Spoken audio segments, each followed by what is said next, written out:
Au Parlement européen, avec Laurence Trochu, Guillaume Pelletier et Nicolas Bay, vos élus français membres du groupe des conservateurs et réformistes européens, ECR, nous nous battons pour sauver l'agriculture française et refuser l'adoption du traité de libre-échange avec le Mercosur. Soutenez notre action en signant notre pétition sur stop-mercosur.com. Cette publicité est financée par le groupe des conservateurs et réformistes européens, ECR. Amis du lundi hardi, bonsoir et bienvenue pour un nouveau rendez-vous de la réinformation où il sera question bien entendu de Jean-Marie Le Pen, notre grand timonier à nous qui est en route pour son dernier port et à qui une cérémonie publique sera rendue le 16 janvier à 11h au Val-de-Grâce à Paris. On vous attend nombreux. Nous vous révélerons aussi qui est Romain Chalandard. Romain Chalandard qui est le petit blondinet qu'on a vu fêter au Champagne la mort de Jean-Marie Le Pen. Alors, qui est cet inverti autoproclamé ? C'est lui qui le dit. Il dirige un collectif qui s'appelle Les Invertis IES, les Gouines et les PD. C'est son mot d'ordre. Pour ceux qui ne sauraient pas ce que c'est qu'un inverti. Ce militant donc d'extrême gauche en doudoune léopard, eh bien, nous vous le disons dans un instant. Nous parlerons ensuite d'un autre modèle de personnes, donc Elon Musk et Donald Trump, dont l'influence fait actuellement reculer le wokisme et la censure sur les réseaux sociaux. Grâce à eux, un grand patron des GAFAM, comme Mark Zuckerberg, vient d'annoncer la fin du fact-checking, donc la fin de la vérification, la fin de la censure en réalité, sur Meta. Meta étant ce groupe qui regroupe donc Facebook et Instagram, ainsi que WhatsApp d'ailleurs. Et ça commence aux États-Unis, mais on espère évidemment que ça va arriver chez nous, comme tout ce qui est américain. C'est un pas de géant dans la liberté d'expression. Il faut vraiment en prendre conscience. Si jamais ça se fait, c'est vraiment un vrai pas qui est fait dans la libération de la parole et qui nous ramènera peut-être un peu au temps béni des années 2000 où Internet était réellement un espace de libre expression. États-Unis toujours avec Donald Trump qui revendique une souveraineté sur le Canada, 51e État proclamé, le Groenland et le canal de Panama.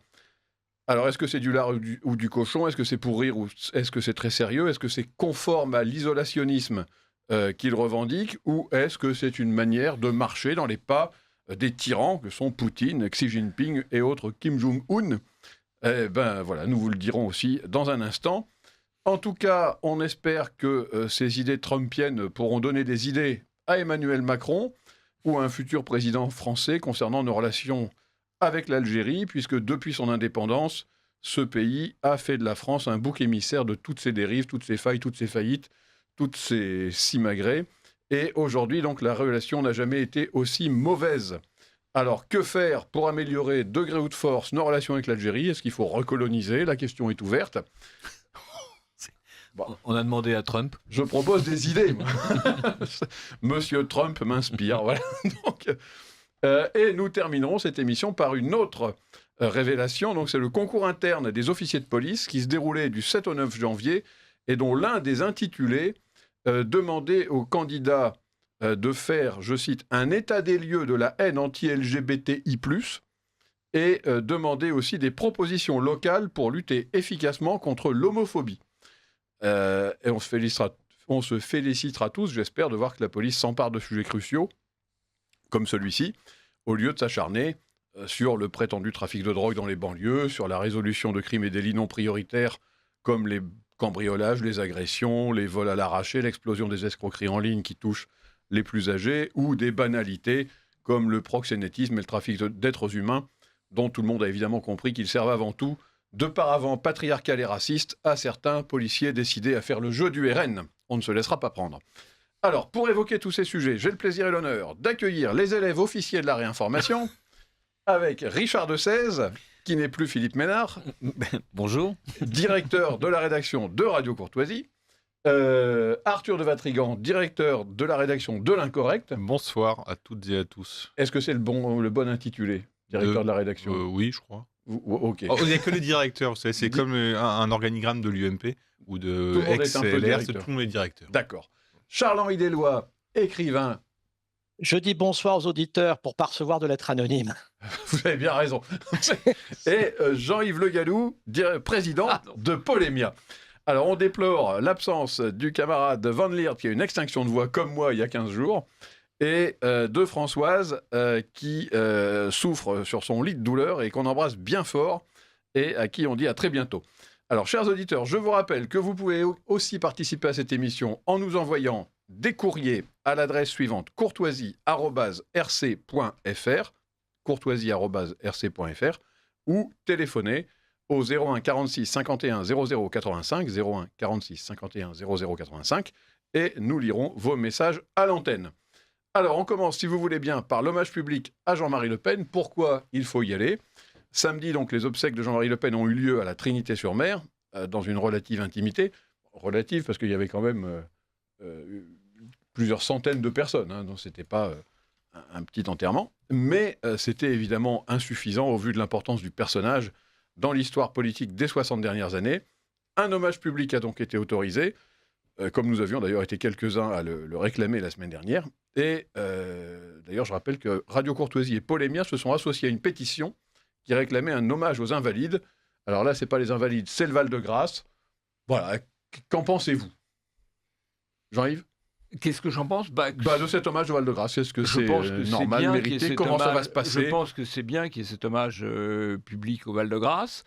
Le Val-de-Grâce, c'est moins bien que les Invalides, mais c'est un très beau lieu. C'est un beau lieu historique, c'est un beau lieu qui accueille souvent les enterrements officiels des officiers généraux quand ceux-ci n'ont pas lieu aux Invalides. Bon, on comprend que le pouvoir refuse les Invalides à Jean-Marie Le Pen, mais le Val-de-Grâce, c'est bien. Et je pense qu'il faut être très nombreux. Il faut que ce soit une grande manifestation populaire. J'imagine que ça sera le cas. Je suppose que des gens vont venir déjà de Il y a déjà eu un toute la certain France. nombre d'hommages de la part de groupes de jeunes, Oui. Que ce soit à Paris ou dans un certain nombre de villes de province. Je pense que là, il y a l'occasion d'une convergence. Alors, j'en profite parce que dans Ligne droite, on a abondamment parlé de Jean-Marie Le Pen, évidemment, mais à l'antenne de Radio Courtoisie, donc sur les autres programmes, on ne l'a pas encore fait. Nous, en tout cas, ici, on ne l'a pas fait. Donc, si vous avez un mot à dire sur Jean-Marie Le Pen, c'est peut-être le moment. Si sa vie vous a inspiré quelque chose de particulier. Moi, je pense que si la France subsiste dans les 50 ou 60 dernières années, il y aura beaucoup de place Jean-Marie Le Pen, parce qu'il aura été le prophète des problèmes. Il aura annoncé, diagnostiqué les problèmes considérables auxquels nous faisons face aujourd'hui, que ce soit l'immigration, par exemple, ou le libre-échange, ou le mondialisme, que sais-je encore, et que si nous parvenons à y faire face, eh bien, à ce moment-là, on sera nécessairement reconnaissant vis-à-vis de celui qui a porté ces sujets sur le devant de la scène, de même qu'en Grande-Bretagne, Enoch Powell a été le prophète diabolisé. Alors, Arthur ou Richard, un mot sur le bilan, si je puis dire, de Jean-Marie Le Pen. Vous n'êtes pas obligé de faire une hagiographie si vous ne le pensez pas. Hein, non, bien sûr. Enoch Powell, je trouve ça un peu dur comme comparaison, parce que Enoch Powell était un prophète, Jean-Marie Le Pen était un prophète et un paria. Et un paria auto-pariarisé. Voilà ce que je dirais. C'est-à-dire que c'est toujours la même question du bilan. Alors évidemment que c'est un prophète parce qu'il a annoncé ce qu'il allait se passer il y a 40 ans et qu'il y a eu une instrumentalisation, une diabolisation comme jamais qui s'est mise en place contre lui, mais aussi en partie à cause de lui. La question qu'on se pose toujours sur le bilan politique, je pense qu'il ne fait pas de doute sur son héritage. C'est le seul à avoir quand même réuni tout un courant énorme, d'être parti de rien et à monter une structure qui s'appelle aujourd'hui Rassemblement National, et évidemment qu'il y est pour beaucoup dans peut-être l'arrivée au pouvoir prochainement de ce parti.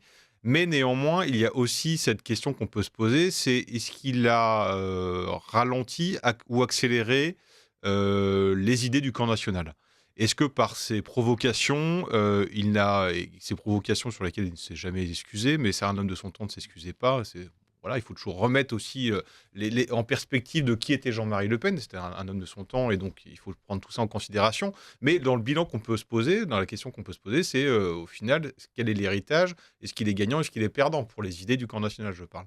Moi, je n'ai pas la réponse, mais voilà, c'est pourquoi je différencierais avec Enoch Powell, qui, pour le coup, lui, n'était pas rentré dans cette logique d'auto-pariarisation, alors, si je peux me permettre ce barbarisme. Si vous me permettez, Enoch Powell est pour moi la démonstration que si Jean-Marie Le Pen a été diabolisé comme il l'a été, c'est pas à cause de certaines déclarations qu'on peut effectivement trouver contestables, surtout dans leur répétition, mais que s'il a été diabolisé, c'est parce qu'il a parlé de l'immigration. Bien sûr. Précisément parce que Enoch Powell a été diabolisé exactement comme Jean-Marie Le Pen, alors qu'il avait fait une grande guerre, et alors qu'il n'a jamais abordé la question, ou qu'il n'a jamais été soupçonné du moindre antisémitisme, eh bien, il a été diabolisé exactement de la même manière que Jean-Marie Le Pen. Et je crois que si on regarde la chronologie de la diabolisation de Jean-Marie Le Pen, on a tendance à parler, on a beaucoup parlé pendant cette période, on a reparlé de l'affaire dite du détail, qui a été un élément de la diabolisation, c'est bien évident. Sauf que la diabolisation, elle commence bien avant le détail, avec toute une série d'histoires qu'on ressort, et notamment on a ressorti l'affaire des héritages Lambert, on a ressorti l'affaire des tortures en Algérie, bien avant qu'il n'y ait l'affaire du détail. Et après l'affaire du détail, n'oublions pas que le détail, c'est septembre 1987, et que dans les 8 mois qui viennent, il y a les élections présidentielles, qu'il rassemble, malgré le détail, 500 parrainages de maires, y compris des maires de communes assez chics. Je pense par exemple à Saint-Émilion, mais je pourrais en citer d'autres, et qu'il obtient 15% des suffrages à l'élection présidentielle, malgré le détail qui, objectivement, n'a pas été quelque chose de très... qui a facilité les choses, c'est clair. Et la pire diabolisation dans l'histoire du Front National, ce n'est pas le détail, c'est Carpentras, pour lequel le Front National n'était pour rien, ni de près, ni de loin. Alors, pardon, et qui arrive après. Pour les plus jeunes auditeurs, ce que c'est que Carpentras. Alors, Carpentras, c'est la profanation d'un cimetière juif, de juifs du pape, donc de juifs qui étaient implantés en France depuis très très longtemps, et qui est attribué au Front National. D'ailleurs, la profanation du cimetière est découverte le 9 mai, et Le Pen avait parlé le 8 mai à l'heure de vérité. C'est bien la preuve. Sauf que la profanation, elle ne datait pas du 9 mai, elle datait du 7 mai. Mais elle a été imputée aux déclarations de Jean-Marie Le Pen, et ça a été une période... Moi, j'ai connu ces deux périodes. Hein, voilà. Bon, ce n'est pas forcément les périodes les plus agréables de mon existence électorale ou politique. Mais la deuxième, la profanation de Carpentras a été pire que l'affaire dite du détail, dont je rappelle quand même, parce que là aussi, il faut rappeler la chronologie, l'affaire du détail, elle ne débouche pas immédiatement. J'en ai parlé d'ailleurs avec Éric Zemmour, qui était à l'époque journaliste. Et le détail, c'est une affaire qui a lieu à l'émission RTL Le Monde. L'émission RTL Le Monde, à l'époque, c'est l'émission du dimanche soir. C'est la grande émission suivie par tous les médias. Et le lundi, tous les médias parlent de l'émission RTL Le Monde, à commencer par Le Monde. Et le lendemain, tout le monde parle de l'émission, à commencer par Le Monde, sans parler, sauf de manière extrêmement marginale, de cette déclaration dont on dit aujourd'hui qu'elle est absolument monstrueuse et scandaleuse, mais on a quand même mis 24 heures, ou 36 heures, ou 48 heures à découvrir... dans les médias, à découvrir à quel point, effectivement, elle était scandaleuse. Alors qu'elle ait été malheureuse, c'est indiscutable. Mais je pense que quand on regarde la chronologie de l'histoire du Front National, qu'est-ce qui s'est passé avant ? Qu'est-ce qui s'est passé après ? Comment a été déclenchée l'affaire du détail ? On ne peut pas dire que le détail n'a pas été un sujet qu'il a été un détail nuisible, mais quand on explique tout, comme beaucoup de commentateurs ont eu tendance à le faire, à la fois dans les médias, on va dire, de la doxa, mais aussi dans un certain nombre de médias, finalement, qui sont plus sur une ligne nationale ou identitaire. Je crois qu'il y a une méconnaissance de la réalité historique des choses et de la chronologie réelle des choses. Voilà. Charles-Henri Dell'Ouest, est-ce que vous avez un mot à ajouter à... Oui, presque tout a été dit. Alors personnellement, pour moi, Jean-Marie Le Pen, c'est ma toute jeunesse. C'est nostalgique parce qu'en 1974, j'avais 9 ans et je me souviens de l'avoir écouté à la télévision en noir et blanc à l'époque chez mes parents, où il parlait avec son bandeau noir. Alors pour un enfant de 9 ans, il faisait un peu pirate. C'était Albator. C'était impressionnant. Comment? C'était Albator. Oui, mais moi je regardais pas Albator, je ne sais pas s'il existait. Je regardais Jean-Marie Le Pen, monsieur. C'est mieux, non? Oui. Et alors, On aurait dû retirer la garde aux parents. Ce qui m'effrayait à 9 ans, m'effrayait plus du tout 10 ans après, puisque 10 ans après, je peux retrouver à l'écouter, mais en direct dans ces meetings. Mais sinon, au-delà du côté affectif, ce que je voudrais dire, c'est que moi, j'ai toujours admiré sa faculté d'avoir pu fédérer toutes les droites à l'époque, dans les années 70 et 80 et bien après, c'est-à-dire des droites qui allaient des royalistes catholiques traditionnalistes à la nouvelle droite païenne, et en passant par des libéraux, des gens se réclamant de Reagan, etc., etc. Et je trouve que ça a été presque miraculeux parce que Dieu sait si au moins on est gaulois et dès qu'il y a deux personnes dans une pièce, il se trouve qu'elles ne sont pas d'accord. Bon, j'ai trouvé que c'était un peu radio courtoisie avant l'heure, c'est-à-dire toutes les droites étaient représentées au sein du parti. Et on a assez reproché d'ailleurs, parce qu'évidemment, on a mis en exergue certaines personnes qui étaient, qui avaient un passé plus ou moins collaborationniste, mais qui ne représentaient pas le Front National de l'époque. Je me permets de signaler quand même, parce que ça c'est quand même en parlant d'histoire et de chronologie, il y a quand même eu 42 résistants à l'origine du Front National avec Jean-Marie Le Pen, donc il faut quand même cesser aussi cette espèce de compagnons de la Libération. Dont des compagnons de la Libération. Ouais. Voilà, et pour finir, tous les hommages qu'on a rendus, je les ai bien écoutés, qui étaient quand même, il faut l'avouer, plutôt de bonne tenue, mais il y a une place qui était un peu exagérée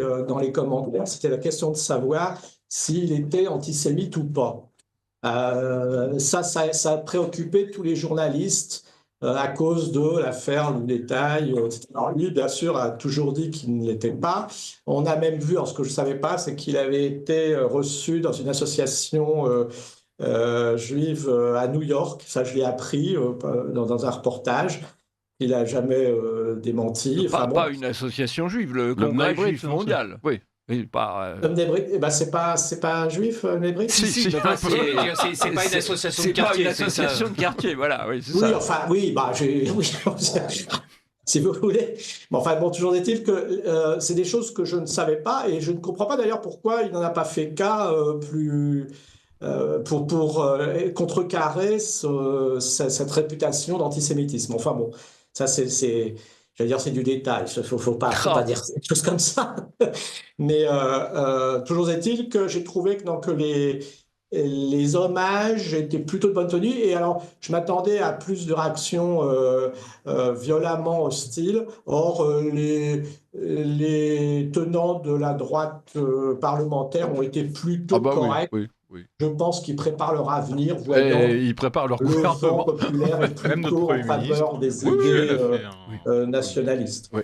Même notre Premier ministre a fait un tweet, comme on dit, François Bayrou pour l'instant. Sur ex-Twitter, j'aime bien préciser à chaque fois, qui d'ailleurs, il a été beaucoup critiqué par une partie de la gauche, et vous remarquez, la grande partie de la gauche relayait peu les accusations d'antisémitisme à l'encontre de Jean-Marie Le Pen. Pour l'instant, c'est pas tellement le fonds de commerce. Voilà. Mais non, mais ça l'était il y a 20 ans, et puis là, c'est bon, c'est Waffen-SS et compagnie, mais on précise pas qu'il est antisémite, parce que bon, ça obligerait à se positionner sur certains conflits. Mais globalement, j'étais assez surpris, parce que c'est vrai que moi, depuis quelques années, on se dit comment va être l'hommage de Jean-Marie Le Pen, et surtout à droite, on scrute globalement le Figaro pour savoir quel est le là. Parce que le Figaro, qui est le journal mainstream, va donner le là en disant est-ce qu'il va être critique ou est-ce qu'ils vont donner du positif. Et je pense, moi j'ai rencontré c'était assez honnête, quelques jours avant la mort de Jean-Marie Le Pen, Vincent Trémollet, qui m'avait dit on me dit tout, de toute façon ça fait 10 ans que je l'écris, je le réécris un peu, il va être comme ça. Donc je savais que ça allait donner le ton et que derrière, à part évidemment les trois antifas en carton, globalement ça allait être de bonne tenue. Et ça a été le cas par le comité de l'Élysée qui était encore plus d'une indignité assez crasse, parce que l'histoire autant rien écrire, quoi. Mais l'histoire tranchera, c'est assez juste. Non, mais bien sûr, mais il y a juste ça, sinon le reste, et ça laisse la une intro de page Wikipédia, positivement. Bien sûr, mais on les a connus, comment dire, Plus mordants.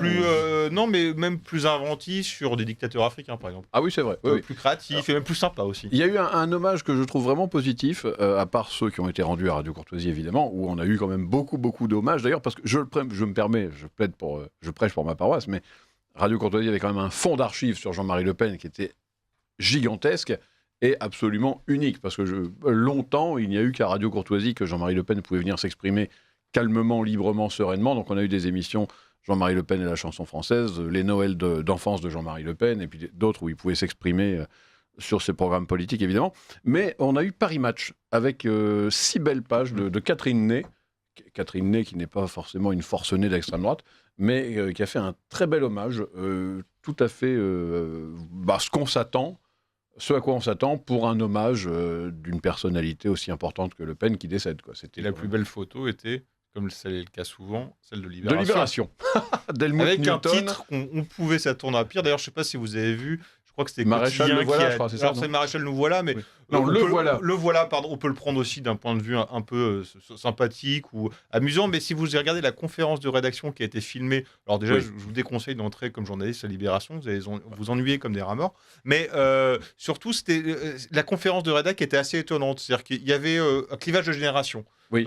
L'espèce de petits jeunes qui disaient oui, on va faire Ciao Facho. Je pense que c'était un bon titre, Ciao Facho, c'était assez amusant. C'était un bon titre, ça, ouais. Ça a été un bon titre, mais bon, comme Libé a perdu un peu sa verve, et puis c'était non, le fascisme n'est pas mort, tout ça. Puis il y a un petit vieux qui dit bon, on va peut-être pas cracher sur un mort non plus. Je vous conseille de regarder ce petit épisode de 2-3 minutes, assez intéressant. Et très on intéressant voit sociologiquement. le journal blanc, Parce qu'il n'y a que des blancs. que des blancs.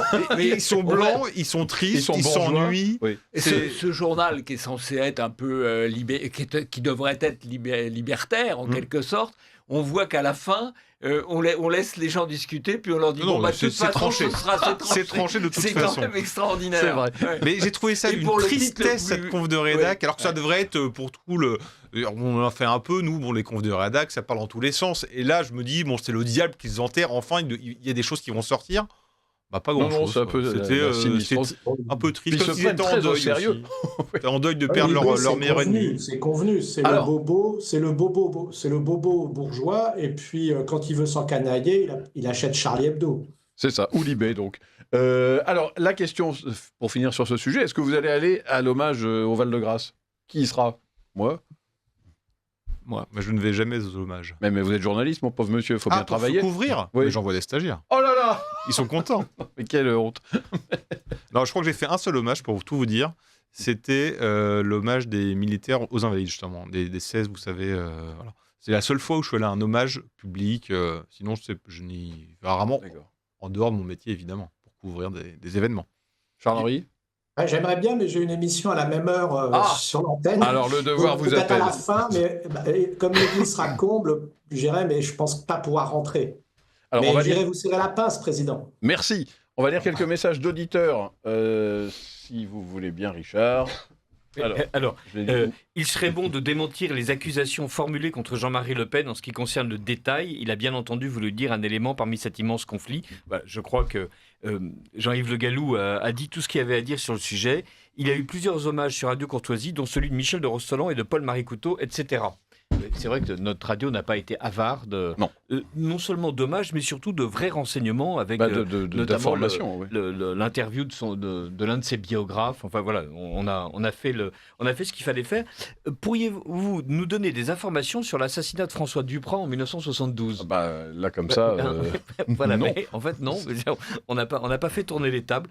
Mais voilà, c'est un sujet sur lequel nous serons peut-être c'est un sujet vraiment important. amenés à revenir. C'est quand même une époque où on tuait des adversaires politiques pour de vrai. C'est-à-dire, on a d'ailleurs, de la même manière qu'on a fait sauter l'immeuble de Le Pen avec sa femme et ses 3 enfants dedans, on a authentiquement assassiné François Duprat en faisant exploser sa voiture. Mais par contre, je pense qu'on n'a jamais retrouvé le coupable, ni même une piste. Il y a eu plusieurs ministres de Giscard Robert qui sont Boulin, morts prématurément aussi. Robert Boulin s'est Absolument. suicidé par Dans noyade une dans mare, 15 oui. cm de Un flotte. Premier ministre sous Mitterrand aussi. Et puis, il faut se rappeler aussi qu'il n'y avait pas que Charlie Hebdo qui a eu des attentats. Il me semble que Minute aussi. Exactement. Voilà. Bon, on oublie des Ah oui, choses comme ça, mais... Jean Dutour a été victime d'un attentat. L'Action Qui était française. plutôt modéré, Ouais, Jean Dutour, qui parlait à cette radio, je vous signale, Exactement, tous les lundis. qui avait une rubrique tous les lundis.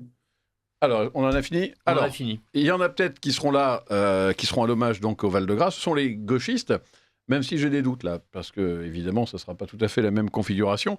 En tout cas, le 7 janvier, des gauchistes, apparemment peu pressés de commémorer les attentats de Charlie Hebdo, qui étaient un peu devenus clivants, on l'évoquait avec Arthur de Vatrigan, pour le camp du progrès, ont préféré organiser un truc plus fédérateur, un événement plus fédérateur. C'était un apéro géant pour célébrer la mort de Jean-Marie Le Pen.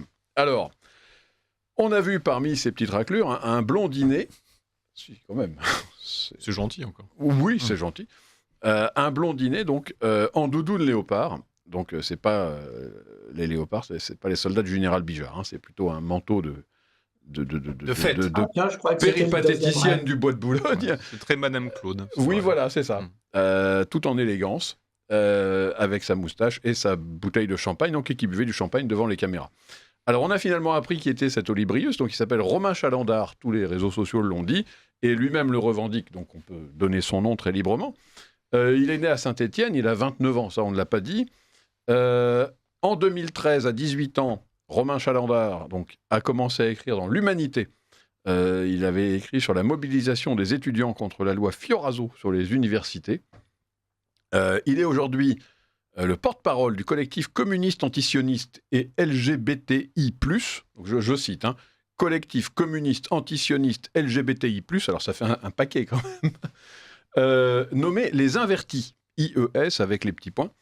Et ce collectif se définit, ce n'est pas moi qui parle, c'est Romain Chalandard lui-même, comme un groupe militant communiste regroupant des personnes trans, PD et Gouine.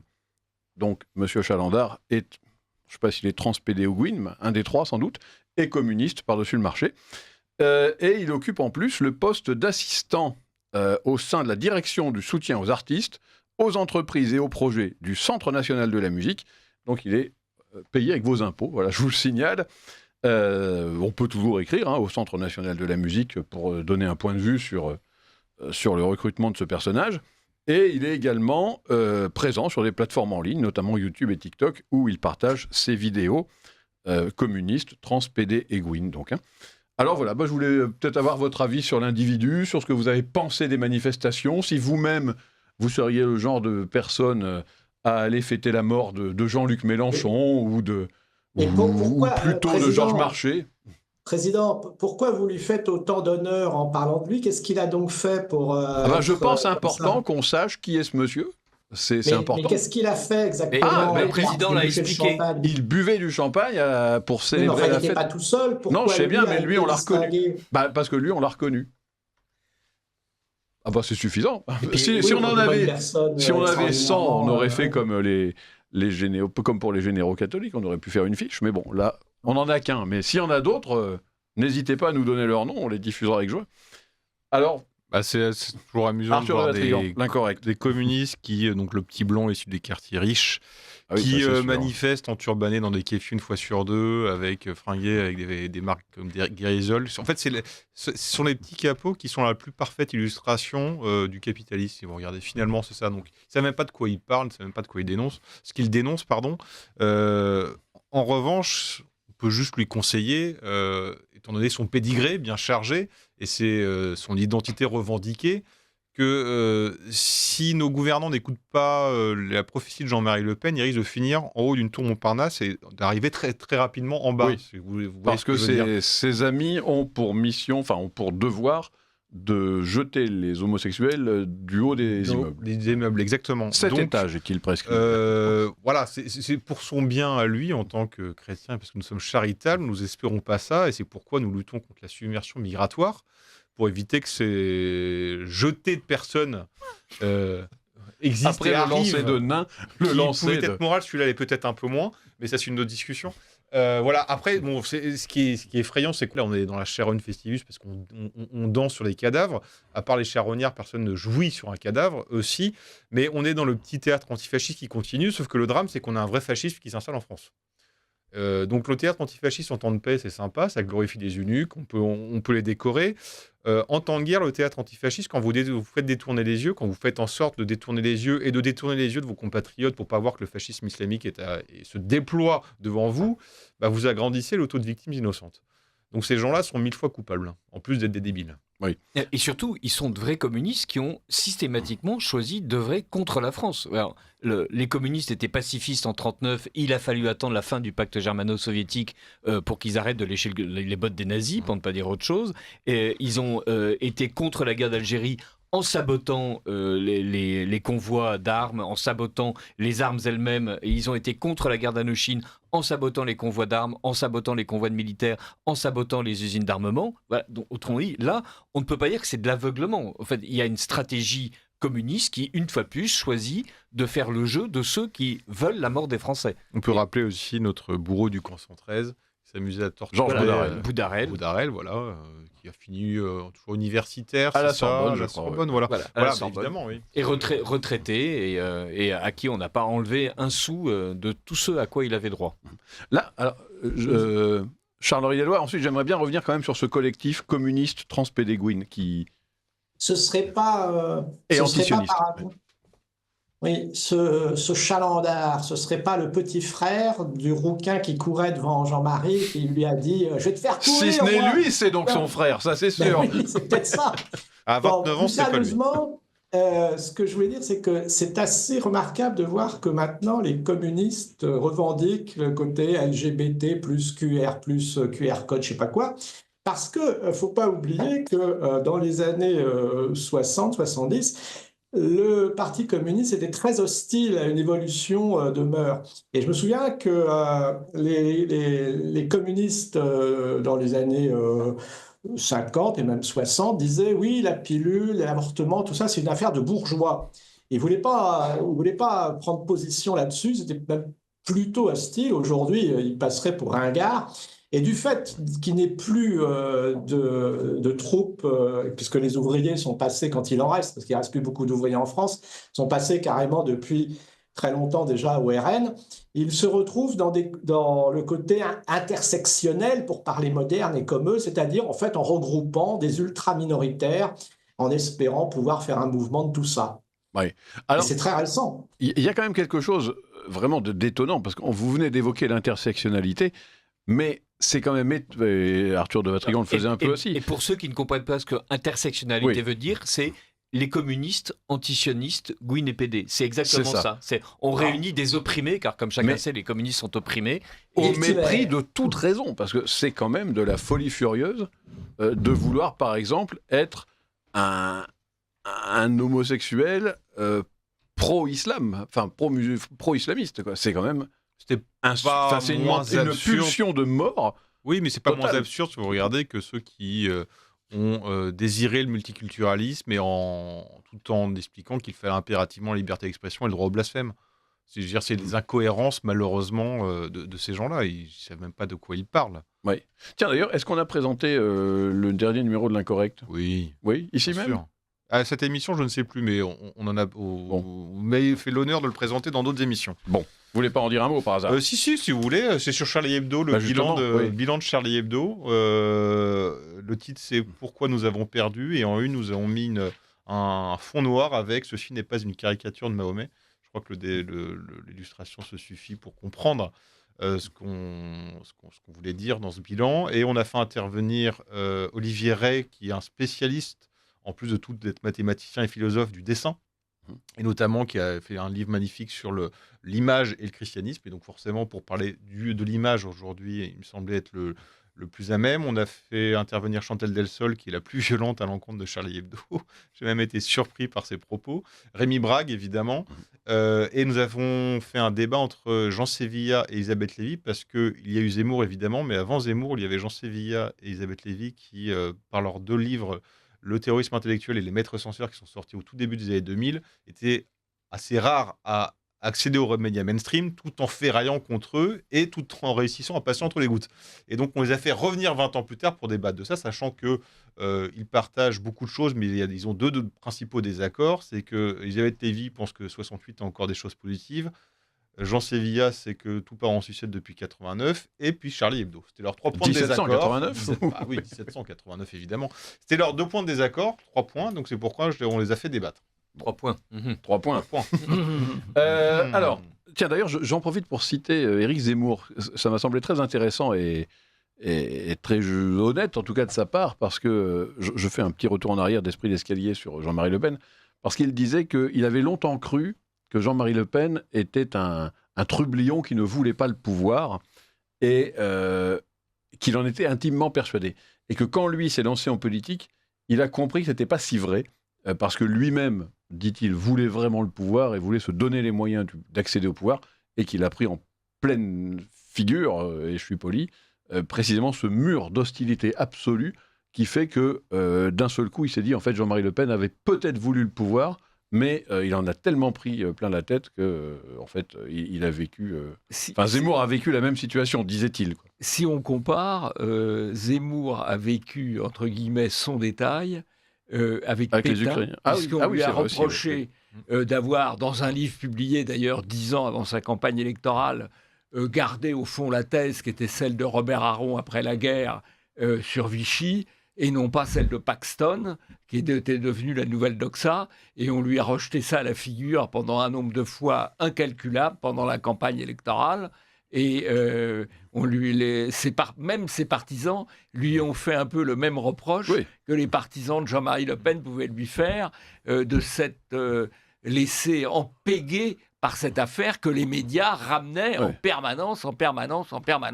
Faut pas oublier une chose, ce n'est pas le diabolisé qui est responsable de la diabolisation, c'est le diabolisateur. Avec, c'est vrai que ce point commun de toujours justifier ce qu'on appelle des dérapages ou des choses abominables, des déclarations abominables, et de toujours refuser de s'excuser, même lorsqu'il reconnaît en privé qu'il fait des erreurs.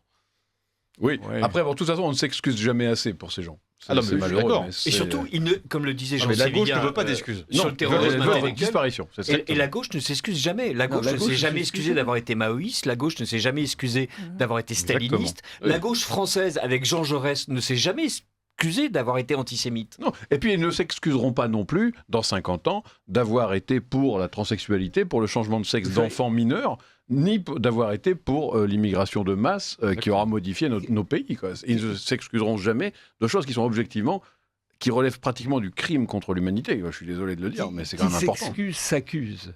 D'ailleurs, il y a eu un exemple, Valeurs Actuelles avait publié il y a quelques années une fiction où on voyait les ancêtres de Madame Obono comme trafiquants dans la traite intra-africaine. Ce qui était assez drôle, pas forcément non fondé historiquement ou géographiquement, et je crois que Lejeune s'était finalement excusé. Geoffroy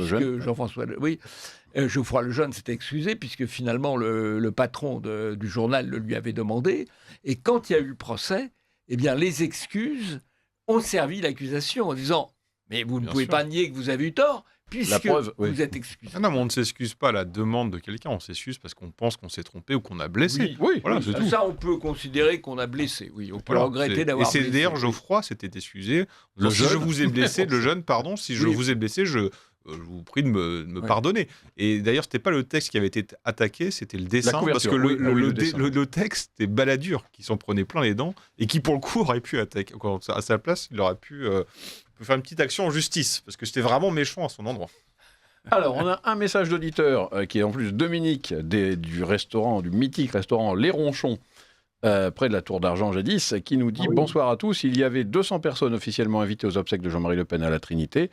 Je pense que nous étions 150 à nous être rendus sur place pour lui rendre hommage. C'est assez peu, eu égard à la dimension exceptionnelle du personnage. » Alors, on peut dire que la famille avait exigé quand même une intimité. Et là, on aura toute l'occasion de se retrouver justement au Val-de-Grâce, pour ceux qui le souhaitent. Tout le monde a respecté, sauf le journal Le Monde. Absolument. Je pense que c'est assez logique pour une personnalité de cette nature qui est une cérémonie familiale avec les proches, et puis après l'hommage public. Ouais. Je pense que c'est assez légitime de distinguer les deux éléments. Voilà. Alors, on va écouter un petit message et on revient juste après pour parler de Elon Trump et de... Elon Trump, je deviens fou. D'Elon Musk et de Donald Trump. Vous appréciez cette émission? Alors aidez Radio Courtoisie à en produire d'autres. Rendez-vous sur soutenir.radiocourtoisie.fr. Merci d'avance. Oui, merci d'avance, chers auditeurs. Merci de nous soutenir, comme cet auditeur d'Emerinville en Seine-et-Marne qui nous envoie 100 €, qui dit « Alors les jeunes, parlez distinctement, car il y a des vieux qui vous écoutent. Bravo quand même pour votre travail. Mais il n'y a pas que des vieux, il y a aussi des gens qui trouvent qu'effectivement, parfois, ça parle trop vite. On fait, nous faisons des efforts, et Richard de Sèze est maintenant là pour garantir un débit plus modéré le matin. Un débit de sexagénaire. Voilà. Un auditeur de Boulogne-Billancourt. Pas si vite, pas si vite. Dans les Hauts-de-Seine, envoie 100 €. Voici ma cotisation annuelle pour aider le budget de la radio, en espérant que 1000 personnes en feront autant avec le renfort du mécénat annoncé. Je vous souhaite d'avance un joyeux Noël en dépit des sombres temps, une bonne année 2025, ainsi qu'à tous les participants à l'œuvre de notre radio. Eh bien, écoutez, cher monsieur, un immense merci et bravo pour cet appel qui est exactement ce qu'il faut faire. Mais je le dis souvent aussi, même si on n'a pas 100 € ou 1000 €, ne serait-ce que 1 €, c'est suffisant si tout le monde se mobilise. Ce serait vraiment, hein, il n'y a pas de petits dons. J'insiste, alors évidemment, que chacun donne en fonction de ses moyens et de sa générosité, évidemment. Mais si on se dit, je ne donne pas parce que c'est trop modeste, je ne peux pas donner 5 €, si, on peut. N'hésitez pas à le faire, ça nous aide prodigieusement à chaque fois. Comme cet auditeur du Raincy en Seine-Saint-Denis qui envoie 80 € et qui veuillez accepter ma cotisation de 2005, je souhaite longue vie à Radio Courtoisie. Eh ben merci monsieur, et tant que vous nous aiderez ainsi, nous vivrons. Une auditrice de Courbevoie, dans les Hauts-de-Seine, envoie 100 € dans le cadre de la participation au Marathon du Don. Voici, pour aider Radio Courtoisie à se développer, un petit supplément à ma cotisation habituelle. Un grand merci, chère madame. Et une auditrice de Paris qui envoie 50 € et nous dit « Belle fête à tous, que l'année 2025 soit meilleure pour la France, que nos dirigeants ainsi que ceux de Radio Courtoisie soient tous souriants. Nous essayons.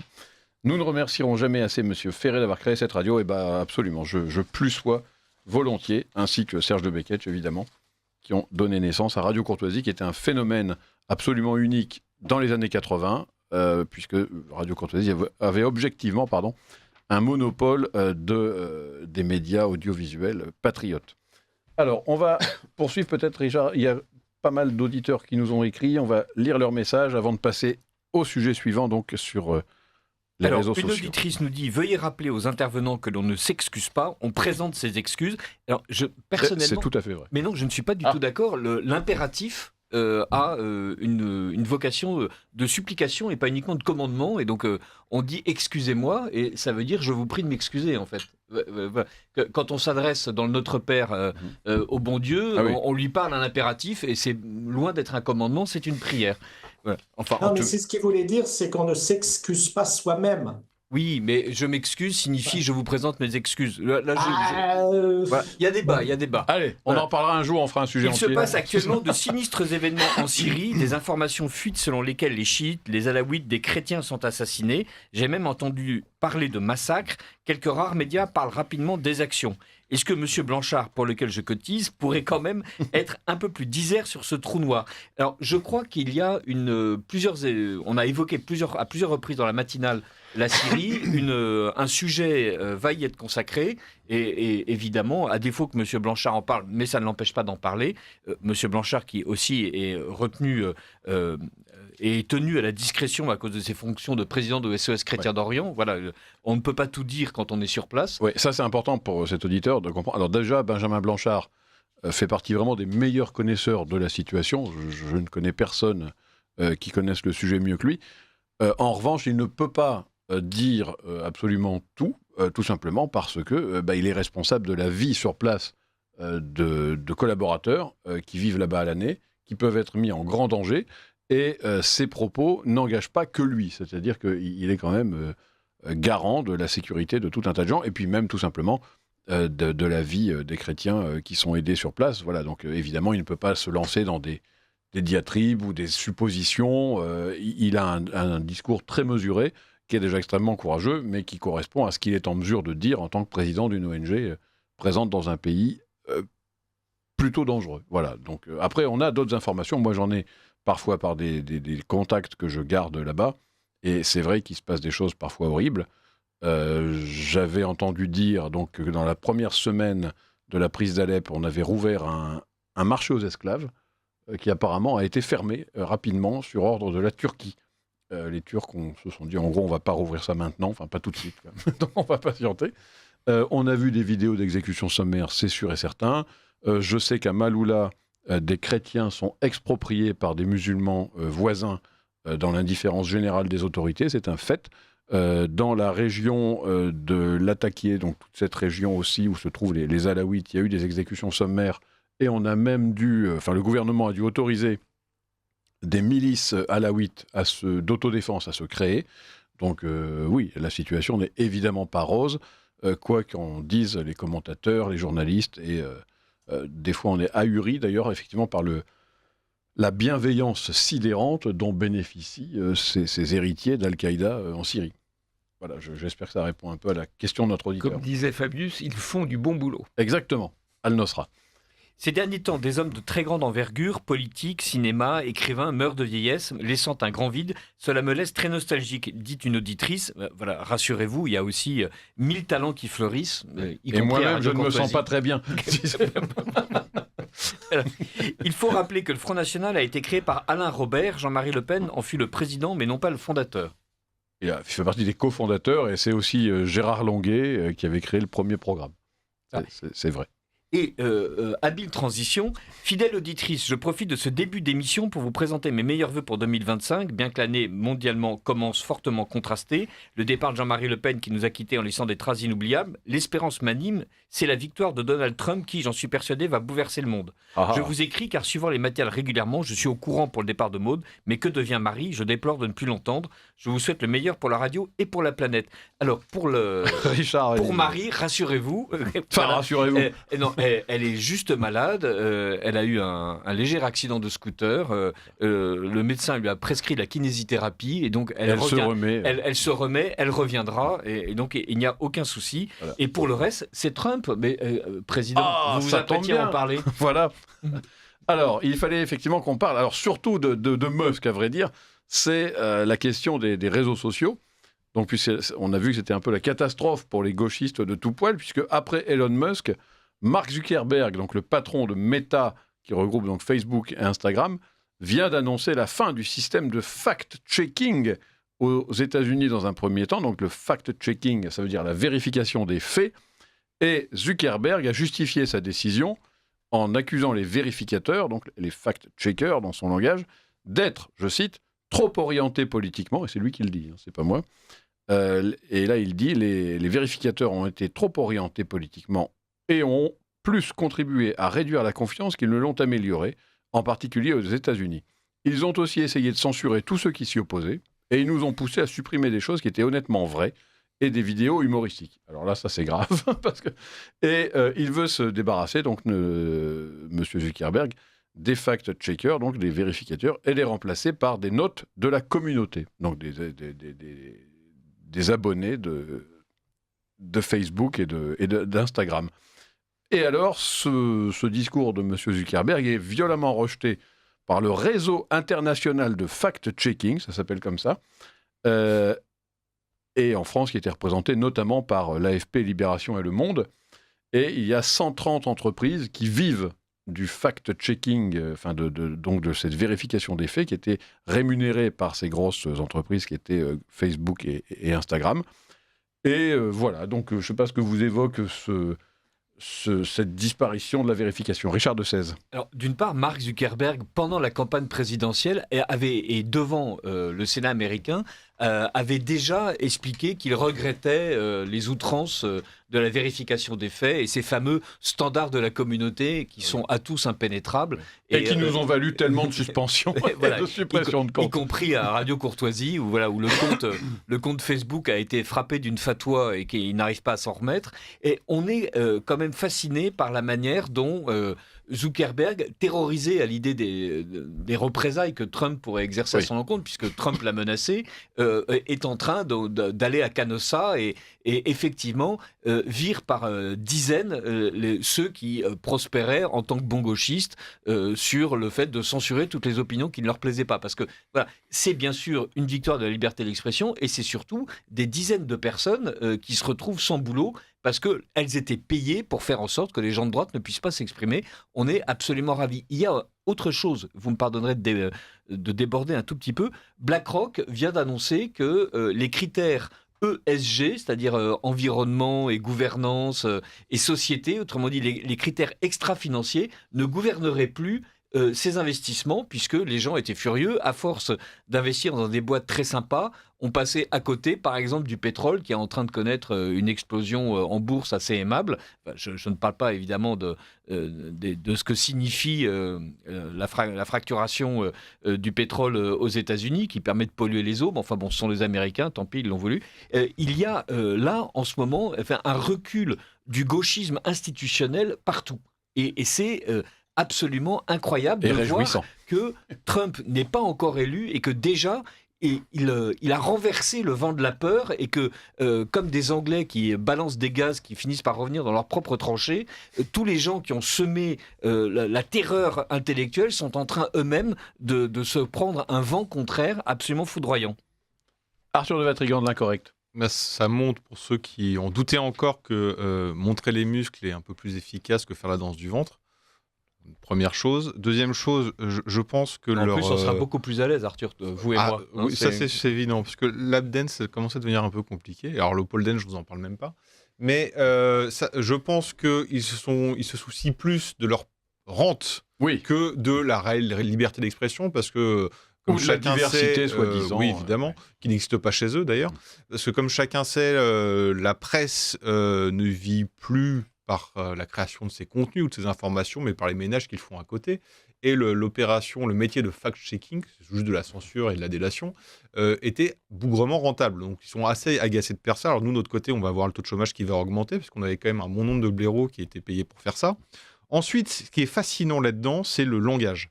C'est que vous écoutez la gauche en France, il vous explique Musk, c'est le totalitarisme. La liberté d'expression, c'est le totalitarisme.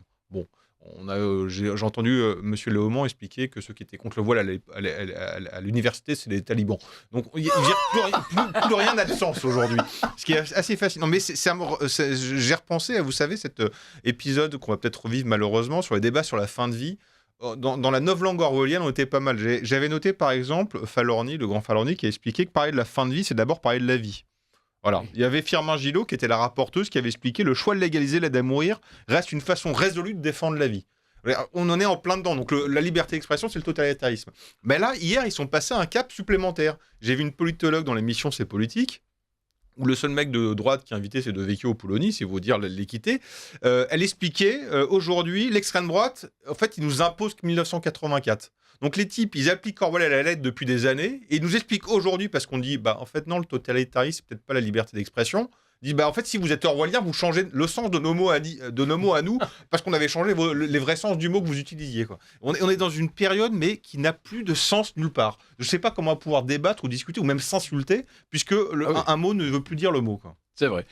Il y a eu, dans cette catégorie, il y a eu une secrétaire d'État au numérique, je suis incapable de vous dire le nom, mais c'est quand même la secrétaire d'État. De toute façon, elle le sera plus très bientôt. Numérique, elle le sera peut-être bientôt, qui a dit à plusieurs reprises, sur une chaîne de service public, qu'il fallait lutter contre les fausses opinions.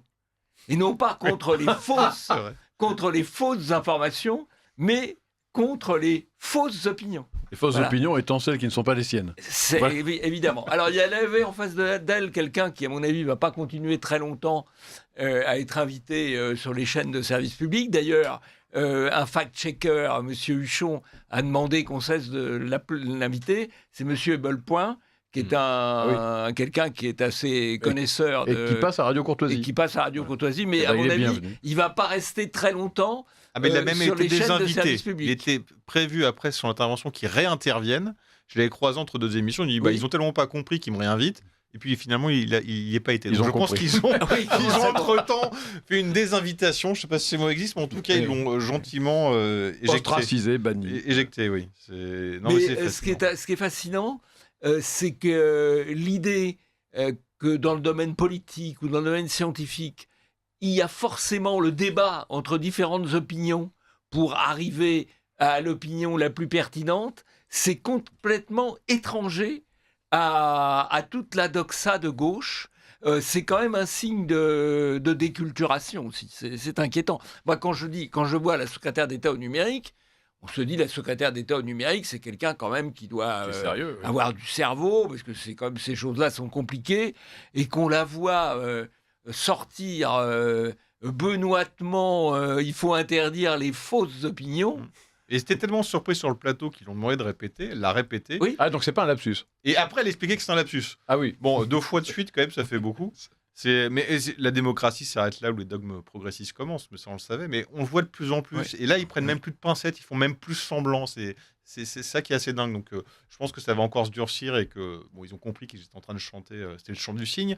Mais on va encore payer cher pendant quelques mois, peut-être oui, 1 ou 2 ans. Mais est-ce qu'ils ne peuvent pas essayer d'interdire L'interdiction. alors. d'interdire Twitter ou certains réseaux sociaux sur le spectre européen? Je pense qu'il y aura des contre-mesures, mais... ce qu'a dit Barrot, en effet. Le ministre Barrot a dit qu'il C'est ce fallait qu'a dit interdire. Barrot. On c'est y ce vient qu'a dans dit un instant, si Breton, vous voulez bien. C'est préoccupant quand même. Hein. Je laisse la parole à Charles-Henri et ensuite on passe à ce sujet précisément. Oui, pour revenir là-dessus, ce qui m'est arrivé récemment, c'est que avec l'anniversaire des 10 ans de l'attentat contre Charlie Hebdo, j'ai eu le malheur de dire sur Facebook que je n'étais pas Charlie. Oh là là, on m'est tombé dessus parce qu'évidemment, maintenant, c'est la Bible. Et j'ai dit, mais je suis très attaché à la liberté d'expression, c'est pas à moi qu'il faut me donner des leçons, mais on n'est pas obligé pour autant d'épouser l'esprit Charlie. Alors évidemment, j'avais rien compris, puisque justement, Charlie, c'est la liberté, machin et tout. Enfin, j'ai rappelé quand même que Charlie Hebdo, c'est quand même un journal subventionné qui est hyper conformiste, hein, et que finalement, si on défend la liberté d'expression, on a le droit aussi de pas toujours être d'accord avec Charlie Hebdo. Si ce n'est que je me battrai évidemment pour l'existence de Charlie Hebdo, mais je n'épouse pas l'esprit Charlie Hebdo. Alors, il y a des gens qui comprennent pas- Pardonnez-moi, mais on n'est même pas obligé de se battre pour leur existence. Moi, je m'en fous de l'existence de Charlie Hebdo. Non, mais, J'ai de la voilà. compassion pour les gens qui se sont fait tuer parce qu'ils ont fait des dessins, ça c'est monstrueux. Mais ça regarde plus les islamistes que moi. Moi, je ne tuerai Non, jamais mais quiconque. là, vous mais allez sur le fond, cher ami. mais on Moi, n'est je pas suis obligé sur de le partager la principe ligne que éditoriale je- de Charlie. quoi. Oui, mais je trouve que c'est sain d'avoir des journaux satiriques. Oui, oui, Donc, oui. de ce côté-là, voilà. Mais je suis pas obligé de rire de leur saleté. Quoi. Mais c'est ce que je viens de vous dire. Oui, je sais. ne Oui, suis oui. pas dans l'esprit Charlie. mais- je mais- suis mes pour leur amis, mes existence. amis. Oui. C'est Soyons un Charlie. peu comme la phrase de un peu comme la phrase de Voltaire. Enfin voilà. Après, ce que je remarque, c'est que les facs machins là, en fait, Les vérificateurs. c'est le nouveau nom pour dire les censeurs. Mais Voilà, complètement, c'est ça. c'est ça. Après, la gauche Les a la censeurs à magie l'échafaud. dire que lorsque ce sont des opinions qu'elle désapprouve, ce sont des opinions déviantes, que ça ne devrait pas exister, mais tout ça au nom de la liberté d'expression. C'est-à-dire au nom de la liberté d'expression, on vous empêche de dire des choses parce que ça ne plaît pas à ceux qui ont la main mise, Oui. une espèce de magistère moral. Et comme avait très bien dit Zemmour, la gauche ne peut pas déraper parce qu'elle est la glace. Oui, mais alors c'est aussi qu'il y a quand même cette dérive sémantique, d'ailleurs ça pourrait intéresser Paul et Mia, c'est-à-dire jusqu'à maintenant, jusqu'à ce que Zuckerberg y mette un terme, c'est que la vérité s'apparentait, l'exactitude s'apparentait à la morale de gauche. C'est-à-dire, était vrai ce que la gauche a prouvé. Ça, c'est quand Ça même fait phénoménal. 70 ans que ça dure. Oui, je sais bien, mais bon, là au moins, le fait qu'on y mette fin, je pense que ça les met sur les fesses. Ils sont complètement sidérés de découvrir que c'est pas parce qu'ils n'aiment pas que c'est faux.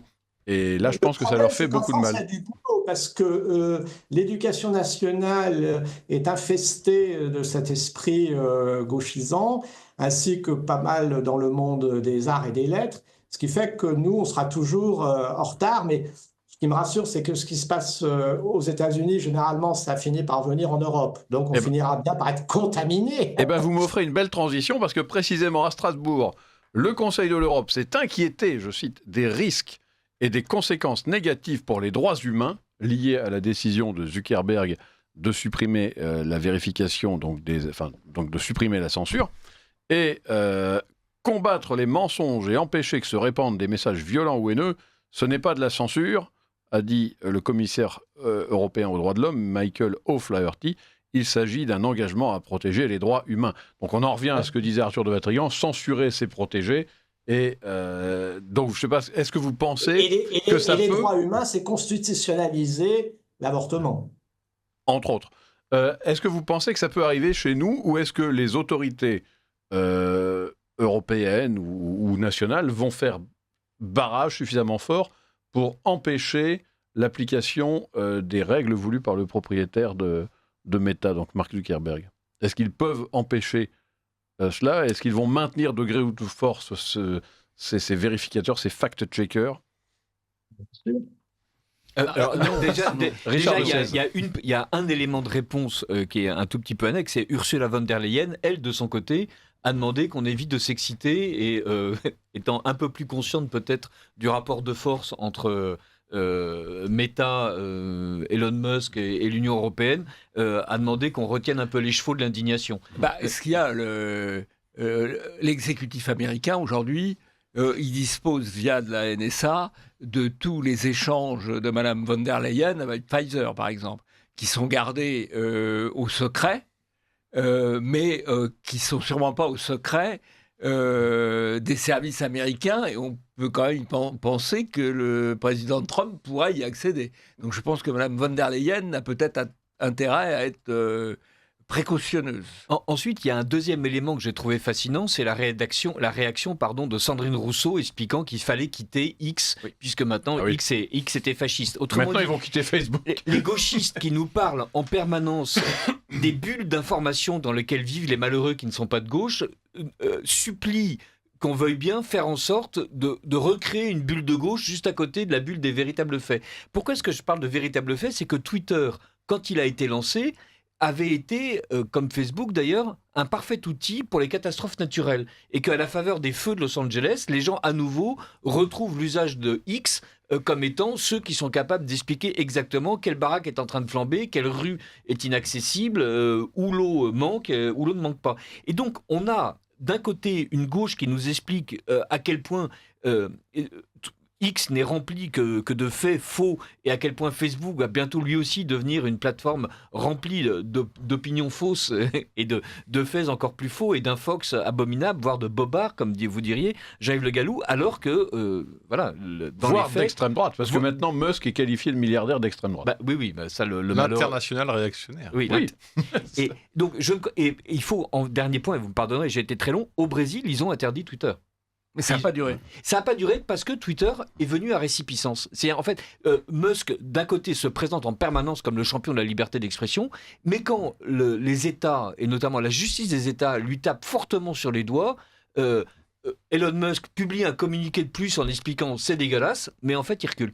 Et donc, avant de s'exciter sur le pouvoir de Musk, et le pouvoir de Zuckerberg, il faut bien voir que ces gens-là ont malgré tout un côté légèrement légaliste et qu'il y a ce côté américain, je tente le coup, je pousse jusqu'au bout, quand la justice me tombe dessus, ok, j'arrête. Alors, ce qui est nouveau, effectivement, c'est que dans la phase antérieure, il y avait en gros une connivence entre les États qui voulaient censurer au nom du politiquement correct et les patrons des grands réseaux sociaux, à savoir Zuckerberg et Dorsey, avant que Musk ne le rachète, qui étaient au fond sur la même ligne. Donc, ils procédaient à la coupure des comptes très, très bénévolement, sans action préalable. Là, à partir du moment où il y a un conflit entre les réseaux sociaux et les États conformistes de l'Union européenne, il faudra probablement passer pour faire plier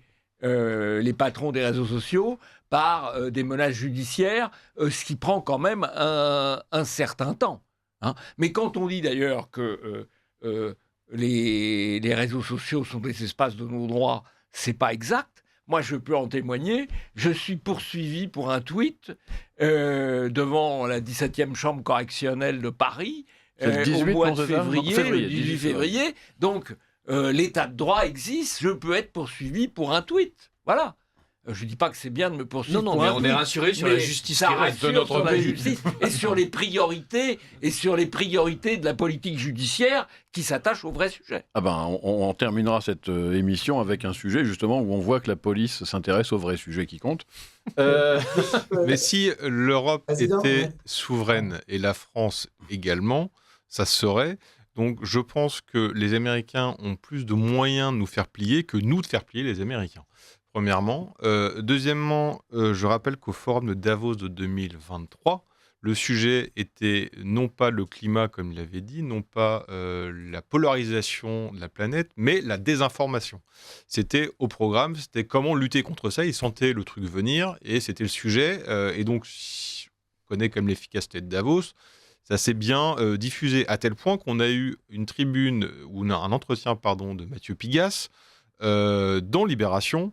Alors, il l'a pas fait dans Le Monde parce qu'il est propriétaire, ça se voyait un peu, fallait pas déconner. Donc, il l'a fait dans Libération, où il expliquait clairement qu'il rentrait en croisade contre l'extrême droite, en détaillant comme un bon gauchiste qu'il y avait deux camps. Le camp progressiste est bien sympathique, qui aime tout le monde, voilà. Et puis le camp de ceux qui sont méchants, qui n'aiment pas les frontières. Et dans ce camp qui n'aime pas les frontières et qui sont nationalistes et qui sont le mal incarné, ils vont interdire la liberté sexuelle, ils vont interdire la liberté d'expression. Il le remet, alors voilà, c'est encore une fois ça. Et donc lui, il allait mettre, il allait lancer dans sa croisade les médias qu'il contrôle. Je le cite, les médias qu'il contrôle, à savoir le Huffington Post, Le Monde et bien d'autres. Donc lui, il prend la menace très au sérieux de la muskisation ou la trumpisation en France, et je pense qu'il n'est pas le seul. Je pense que d'autres vont sortir du bois, alors que jusqu'à présent, il faisait ça en loose day, il ne s'affichait pas trop. Pigasse, pour trouver une interview politique, il fallait se lever de bonne heure. Là, non seulement il en sort une, mais en plus, il explique très bien son intelligence, sa nuance, vous savez, sa vision du monde répartie en deux camps bien blanc, bien noir. Son sens déontologique vis-à-vis des journalistes dans les journaux qu'il possède. Voilà. Ils sont contents de savoir qu'ils sont contrôlés. Hein. Oui. Parce que c'est son terme. Il ne faut pas les manquer. Moi, quand je rencontre un journaliste de ce camp-là, je fais savoir ma satisfaction d'être invité par le salarié d'un banquier. Oui, d'un oligarque. Voilà, d'un oligarque. Charles-Henri Deloy, pour conclure peut-être sur ce sujet. Le comble, c'est qu'il y a un mouvement liberticide chez les journalistes des médias de grand chemin, bien sûr. Et alors, celui qui est emblématique de ça, c'est le fameux journaliste à l'écharpe rouge, Christophe Barbier, qui a dit un jour qu'il fallait prendre exemple sur la Chine. Quel bel exemple de libéralisme en matière de liberté d'expression, parce que quand on lui a dit, c'était un débat qui n'est pas d'aujourd'hui, sur comment réguler, c'est-à-dire en fait, toujours pareil, contrôler les réseaux sociaux, on lui disait que c'était pratiquement impossible, parce que c'était tellement compliqué que pour l'instant c'était impossible. Et il a eu le toupet de dire, mais la Chine y arrive bien. Donc ce qui prouve que... Ça lui a valu une muselière d'or au Bobardor. Bravo. Limiter la liberté d'aller et venir pour une information, et même si elle est bidon. Après tout, un des premiers fabricants de bobards, c'est l'État lui-même. Hein. Donc, j'ai pas entendu ce qu'a dit Jean-Yves Le Gallou. Que Barbier avait eu une muselière d'or à la cérémonie des Bobards d'or. Ah voilà, c'est exactement ça. Ouais, et Barbier est quand même aussi celui qui s'est illustré. Je pense même qu'il a dit ça dans une école de journalisme, ce qui est quand même malvenu, qu'il était contre l'idée du reportage, parce que le reportage était quelque chose qui risquait de remettre en cause ses opinions. Et que le contact avec la vérité, avec la réalité du terrain, risquait de le remettre en question. Et que donc c'était quand même pas très... Voir la vérité, c'est jamais très sain pour les idéologues. Absolument. Alors j'en profite pour conclure là-dessus. Le réseau international de fact-checking a publié un communiqué où il s'élève donc contre Meta et contre Mark Zuckerberg en évoquant, je cite, un lourd préjudice à venir pour les 130 entreprises concernées et partenaires. C'est quand même marrant parce qu'il n'y a pas de mots pour regretter, je sais pas moi, une défaite de la vérité, un recul de je ne sais quoi. Ils disent ça va nous coûter bonbon. Donc c'est quand même phénoménal. Les petits vont être au chômage. C'est terrible. L'État supprime les subventions et on se retrouve en caleçon. Allez, on passe à la suite. Trump revendique le Groenland, le canal de Panama et le Canada. Alors, ce serait la nouvelle lubie donc, de notre Donald peroxydé. Il n'est pas encore en place et il revendique déjà tout cela. Pour ses adversaires, c'est bien simple. C'est un faux isolationniste et un vrai impérialiste qui s'inscrit donc dans la droite ligne des autocrates comme Poutine, Xi Jinping ou Kim Jong-un. Mais est-ce si simple? A-t-il raison? À vous de me le dire. Jean-Yves Le Gallou. Alors d'abord, je crois que si on regarde l'histoire des États-Unis, c'est une déclaration, on peut en penser ce qu'on veut, mais qui s'inscrit parfaitement dans le cadre de la doctrine Monroe. Parce que la doctrine Monroe, c'est pas seulement les Européens, vous n'avez pas à intervenir, doctrine Monroe 1823, les Européens, vous n'avez pas à intervenir sur le territoire américain, mais nous, les Américains, nous avons vocation à intervenir sur l'ensemble du territoire américain.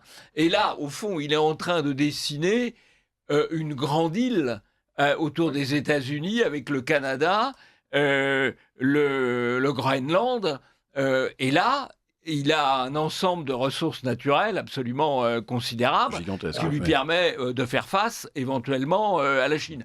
Alors, est-ce qu'il ira... Et de stopper aussi des routes de navigation qui vont être occupées par les Chinois et les Russes. Des routes de navigation, si tant est que les routes de navigation dans l'Arctique se développent, parce que ça fait 20 ans qu'on dit que l'Arctique va être navigable et l'Arctique n'est toujours pas vraiment navigable. Mais passons. Mais ce discours-là, alors est-ce qu'il va aller jusqu'à l'annexion ou est-ce que c'est simplement pour étendre son influence? Le Danemark a déjà dit qu'ils étaient prêts à discuter. Alors c'est assez drôle d'ailleurs parce que le Danemark est un État, un pays qui est très inféodé aux États-Unis, parce que comme c'est un petit État qui se méfiait des grands États européens, dont l'Allemagne, ils sont très dans la main des États-Unis. Par exemple, les forces spéciales danoises ont été très utilisées par les Américains en Afghanistan, en Irak et ailleurs, et donc ils ne sont pas tellement en mesure de résister aux grands frères auxquels ils sont soumis. Ils étaient soumis aux grands frères démocrates, ils risquent d'être aussi soumis aux grands frères républicains. Oui. Richard, et rappelons en plus que le Groenland est en train d'expliquer qu'ils sont prêts effectivement à être autonomes et avec un accord privilégié avec les États-Unis. Autrement dit, le Groenland, qui appartient au Danemark pour le moment, est un territoire qui réclame son indépendance, et donc tous les démocrates devraient être extrêmement heureux de voir qu'il y a un État de plus qui accède à cet État de nation, qui d'un côté est très mauvais quand il s'agit des vieilles nations, mais qui de l'autre côté est très bon dès qu'il s'agit de s'autonomiser. Et donc là, les Inuits vont pouvoir contracter directement avec les Américains, et qui sommes-nous pour nous opposer à ce moment de l'histoire? Et si vous voulez, il y avait déjà depuis longtemps un mouvement inuit au Danemark, encouragé par les grandes ONG droits de l'hommiste américaines, dans la même logique que la décolonisation d'Afrique, et européenne, dans la même logique que la décolonisation d'Afrique, sauf que là, en l'occurrence, ce sont des Amérindiens, qui s'en sont d'ailleurs plutôt mieux tirés, si j'ose dire, au Groenland que dans certaines parties des États-Unis. Exactement, oui, dans les montagnes. Et c'est intéressant le timing avec, Arthur de Vatrigan. pour le Canada, avec Justin Trudeau qui démissionne, poussé à la démission, en raison notamment de sa participation au suicide du Canada. Il y a quand même alors évidemment du côté américain, sont leurs intérêts économiques, géographiques, et c'est pourquoi ils visent ces zones géographiques-là, mais le Canada, on peut se retrouver dans une situation un peu... ce que j'ai entendu de certains Canadiens me faisait penser à ce que j'ai entendu de certains Français avec la Russie. C'est-à-dire à partir du moment où vos élites sociales vous crachent dessus, vous abandonnent et ont participé à votre suicide, vous êtes prêt à vous jeter dans les bras de quelqu'un qui semble vous désirer ou qui vous promet le renouveau de votre identité, de vos frontières. Et puis de la considération. Et voilà. Et j'ai entendu ça en France de quelques personnes un peu désespérées à droite, disant mais regardez nos élites sociales complètement pourries, dégénérées. Poutine au moins a des valeurs. Et voilà. Il y a toujours, faut pas nier qu'en face, on joue aussi là-dessus. On appuie sur ce bouton-là en disant regardez, ils vous détestent, regardez comme ils sont dégénérés. Moi, j'aime votre culture, moi, je suis fort, moi, je suis chrétien, moi, je suis catholique et blanc comme le bon Dieu, venez avec moi. Bon, au Canada, il se passe un peu ça. Ce serait pas inintéressant de regarder, notamment du côté du Québec et du côté des indépendantistes, comment ils prennent la chose. Ah oui. Il faudrait inviter Mathieu Bock-Côté à s'exprimer là-dessus, d'ailleurs. Alors, Mathieu Bock-Côté ne vous pourra jamais parler de ce qui se passe dans la politique canadienne et québécoise parce qu'à part l'indépendance, rien ne compte et rien n'est intéressant. Donc, de toute façon, même le Premier ministre s'en fout. Si Trump propose l'indépendance du Québec. Ah bah là, évidemment, il court dans ses bras. Mais on peut peut-être lui proposer l'annexion comme département français avant que Trump lui propose l'autonomie. Charles-Henri Deslois. Oui, alors pour remettre un petit peu les choses en perspective, le Groenland, vous savez combien c'est d'habitants ? Dites-nous. À peine 60 000. Oui, mais c'est surtout les ressources souterraines qui sont importantes. Oui, mais Bah oui. justement, c'est là où je voulais en venir, c'est qu'évidemment, c'est pas tellement l'indépendance ou pas de ces personnes qui, de toute façon, ne le seront jamais parce qu'elles représentent pas grand-chose. Il y a moins Quel d'habitants, mépris. il y a plus d'habitants à Monaco que au Groenland. Mais c'est plus facile à attaquer, Monaco. immense. C'est un réservoir immense et tout simplement, Trump pose des jalons pour marquer le territoire. Si j'étais un peu familier, je dirais comme un lion qui, qui fait Qui ses besoins s'oublie. contre des arbres et des rochers pour marquer le territoire. Et j'allais dire, bon, pour une fois, grâce au réchauffement climatique, si toutefois il y a un réchauffement climatique, on sait très bien que l'exploitation du pétrole deviendra un petit peu plus facile et moins coûteuse pour s'enrichir et évidemment ne pas revenir sur le niveau de vie des Américains. Voilà. Et en cela, je ne vois pas en quoi on peut lui reprocher quelque chose. Nous, on a eu notre zone d'influence jusqu'à ces dernières années en Afrique. Bah, les États-Unis ont toujours eu leur zone d'influence sur l'Amérique du Nord et sur l'Amérique du Et Sud. centrale, oui, oui. Et oui, non, mais ça c'est déjà, Jean-Yves Le Gallou l'a rappelé, et ça le sera, c'est normal. Reagan avait fait le bouclier spatial à l'époque de la guerre froide. Et ben aujourd'hui, c'est pour se parer à l'expansionnisme Chinois ou russe, oui. Alors ça c'est important quand même parce que vraiment les journalistes français se comportent de manière assez indigne. Alors ça ne change pas beaucoup, mais envers Trump qui est vraiment accusé d'être un taré, quoi, littéralement. Or, encore une fois, son attitude est tout sauf novatrice. C'est-à-dire il est vraiment dans une logique politique américaine. Il y a d'un côté l'expansionnisme un peu gendarme du monde et de l'autre côté l'isolationnisme. Mais l'isolationnisme, voilà, les Américains... Dans la grande Amérique. Exactement, c'est-à-dire ils ont racheté la Louisiane à la France, ils ont acheté l'Alaska à la Russie, ils ont menacé les puissances qui venaient un peu trop dans leur zone d'influence.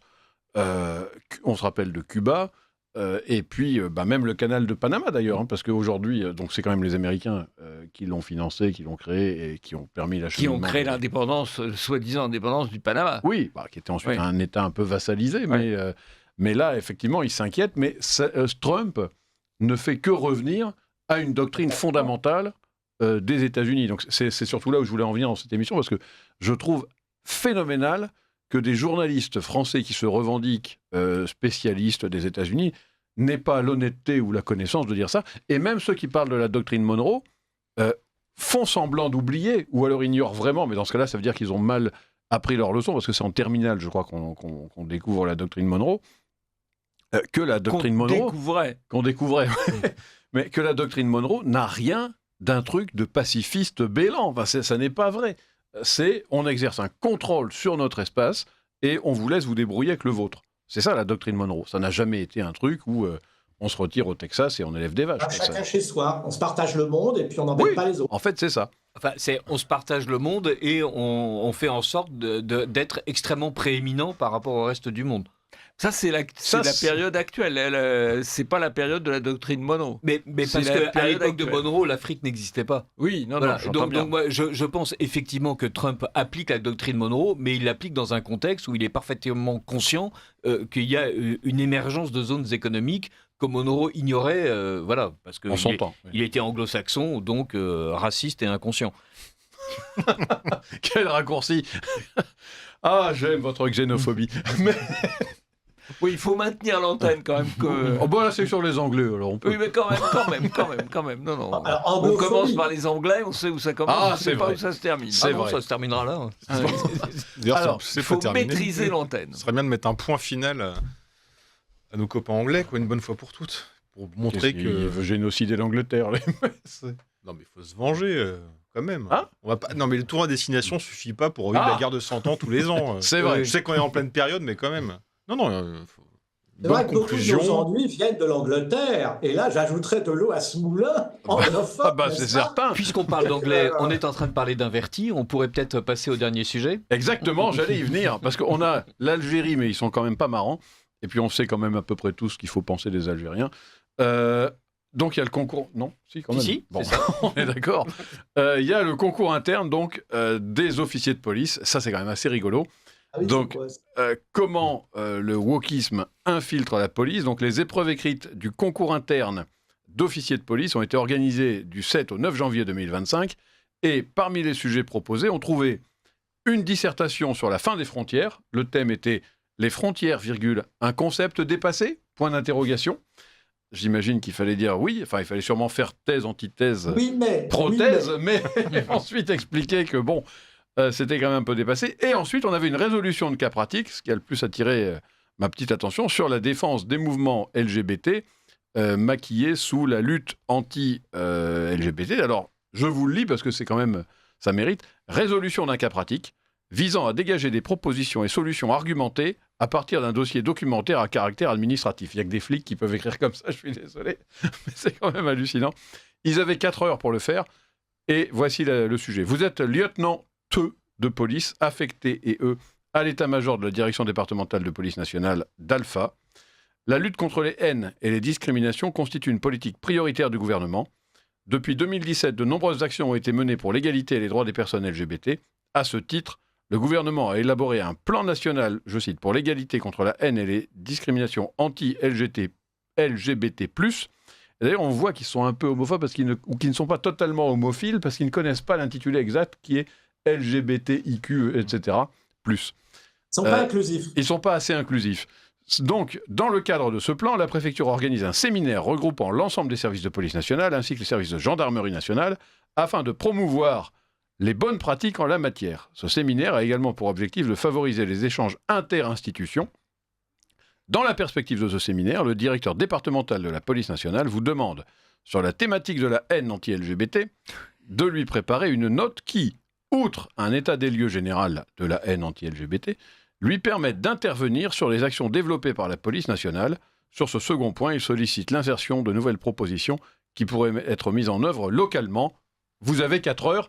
Et vous avez 10 10 Alors juste une précision, c'est la lutte au sein des services de police. Non, c'est sur le territoire. Non mais j'ai pas compris. Oui. C'est vraiment un truc, pour le coup, on dirait un huissier qui pond le truc. C'est lutter contre les haines LGBT et puis tout l'alphabet au sein de la police ou sur le territoire français. Sur le territoire. En Seine-Saint-Denis, quoi. Ouais, et puis à Vaux-en-Velin. Oui, c'est ça. Voilà. Dites-moi, quel est le ministre de l'Intérieur ? Comment s'appelle le ministre de l'Intérieur ? Monsieur Bruno Retailleau. Ça pose quand même un problème. Ouais. Parce que ça veut dire que ça fait 4 mois qu'il cause, mais que ça n'a rigoureusement pas descendu dans son administration. Quoi. Ah, là, manifestement, je ne sais pas si c'est Retailleau compatible. Oui, c'est pas Retailleau friendly, normalement. C'est grave parce que je connais bien le sujet parce que j'ai pas mal de copains qui ont passé dans le temps les concours de police. Or, c'était toujours juridique, c'est-à-dire c'était très clair. Il n'était pas question de doctrine, d'appréciation. Non, c'est légal, c'est pas légal. Comment vous allez résoudre un problème, un cas pratique ? Est-ce que vous préférez, est-ce qu'il faut faire intervenir le sous-préfet ? La matraque ou les lacrymogènes ? Comment ? La matraque ou les lacrymogènes ? Peut-être pas jusque-là, c'était pas aussi détaillé, mais c'était des questions de principe où on se référait aux droits et aux institutions. Or là, on dirait une espèce de dissertation, pour des élèves de ZUP en terminale. Arthur de Vatrigan. Encore une fois, on a toujours du retard sur ce qui se passe à côté. Alors, on est le pays de l'idéologie, j'ai bien compris. Mais regardez 2 exemples de l'inclusion dans des domaines de métiers importants. On a vu l'exemple aux États-Unis avec les services de protection de la présidence, où ils ont fait du woke et de l'inclusion à tout va. Résultat, attentat contre un candidat américain en Pennsylvanie. Vous avez en première ligne 2 femmes parce qu'il fallait l'inclusion. Il y en a une qui n'arrive pas à sortir son revolver et l'autre courageusement qui se bat en courant. Voilà un exemple des conséquences de l'idéologie dans un métier où on ne recrute pas sur les compétences, mais sur est-ce que c'est compatible LGBT, je sais pas quoi. L'autre exemple, c'est ce qui se passe actuellement à Los Angeles avec les pompiers. Bon, bah pareil, ils ont fait une campagne d'inclusion. On va faire venir tout l'alphabet LGBT. Résultat, on a beaucoup de témoignages d'Américains, mais aussi de Français expatriés, qui vous expliquent que y a un petit problème de compétences et que c'est pas suffisamment bien géré parce que les effectifs de pompiers de Los Angeles et même de Malibu n'ont pas forcément les bons réflexes ni la bonne formation. Ouais. Alors, il nous reste 2 minutes. Richard de 16, un mot sur cette affaire de concours de police, vous qui vouliez qu'on y vienne. Est-ce que vous trouvez ça bien Non, mais bien sûr, c'est Est-ce que vous remarquable. approuvez Non, comme le soulignait Charles-Henri Deloy, et je suis ravi d'être d'accord avec lui pour une fois, ce qui est absolument fabuleux, c'est qu'on ne demande pas aux policiers de connaître la loi, on lui demande de l'inventer. C'est-à-dire, on ne lui demande pas en fait, d'être capable d'assurer un ordre public dont il maîtriserait les termes, on lui demande de se projeter dans un avenir où, avec son propre arbitraire, et on va juger la qualité de la copie sur le fait qu'il est capable d'inventer des réglementations qui n'existent pas. Et qui répondent sans doute à des attentes idéologiques. Et c'est ça le plus grave. Là, faire de la morale, mais la nouvelle morale. Oui, le plus grave, c'est qu'il aura son examen, ou il sera jugé à son examen, non pas en fonction de sa connaissance de la loi, mais en fonction de sa conformité à des principes idéologiques variables. C'est quand même phénoménal. Il y a la même chose dans les examens de médecine, où maintenant la part sociétale a plus d'importance que la part technique. Et quand je parle de part technique, je parle d'anatomie, de chimie. Enfin, voilà, on réussit à former des gens qui, en fait, sont de vrais lysenkistes, c'est-à-dire ils connaissent la parole du parti, mais ils ne connaissent pas ce sur quoi cette parole est censée s'exercer. C'est le syndrome Sciences Po. Jean-Yves Le Gallou, en moins de 30 secondes. Oui, en moins de 30 secondes, on pourrait ajouter, parce que c'est un peu la même histoire, la sous-préfète de Montbéliard, qui est aussi une collaboratrice de M. Rataillot, peut-être pas direct, mais enfin qui est sous autorité, qui est allée apporter son soutien à la remise de diplômes de cyclistes à 9 femmes voilées. Voilà. Oui. Et là, on se demande effectivement ce que ça fait. C'est de la promotion. Alors, M. Retailleau a dit qu'il était contre le voile à l'université, pourquoi pas, mais il envoie ses sous-préfets soutenir des opérations de promotion du voile. Il y a un problème. Oui, effectivement. Et sur ce concours de police, il y a aussi un problème. On avisera M. Retailleau. Alors, on l'a fait sur les réseaux sociaux de Radio Courtoisie. On espère qu'il nous a lus et qu'il va réagir fermement. Sur ce, notre rendez-vous de la réinformation se termine. Merci Richard Dessès, Arthur de Vatrigan, Charles-Henri Deloy, Jean-Yves Le Gallou. Merci à Claudia aux manettes. Et je vous donne rendez-vous la semaine prochaine pour un autre rendez-vous de la réinformation.